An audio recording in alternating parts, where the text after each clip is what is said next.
कौन सा जहाद? बलूचिस्तान में अगर ये लड़ रहे हैं वो बीएलए का नाम लेके दूसरा, या ये कल इंडिया के खिलाफ लड़ेंगे, ये किसी और अमेरिका के साथ इनकी खास जंग हो जाए, अगर आपके नजरिए के लिए, आपके मफाद के लिए,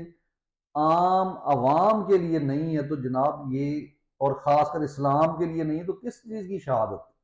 तो वो जो लोग कर रहे हैं बिल्कुल ठीक कर रहे हैं। वो एक बच्ची की मैं सुन रहा था अभी, वीडियो मैंने देखी है, उसमें क्या खूब उसने बताया, यानी इतना शऊर बच्चों में आ गया कि वो बच्ची कह रही है कि जनाब जो अपने ड्यूटी देते हुए जो जान से जाते हैं वो कौन है, एक फौजी है, और दूसरा उसने बताया कि ये जो लाइन मैन होते हैं खंभों पे बेचारे चढ़ते हैं बिजली। तो उसने कहा कि दोनों की जान चली जाती है, उसको करंट लगने से, इसको गोली लगने से। लेकिन जो लाइन मैन है ना तो वो कहीं भत्ता लेता है, ना वो किसी को तंग करता है, ना जनाब आपकी आइन शिकनी करता है,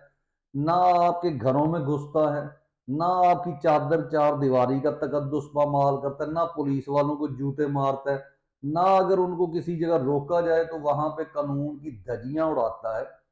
यानी एक जो लाइन मैन है, जबकि फौजी ये सारा कुछ करता है, तो फिर शहीद तो वो हुआ, ये तो शहीद ना हुआ, ये तो डीएचए के शहीद है।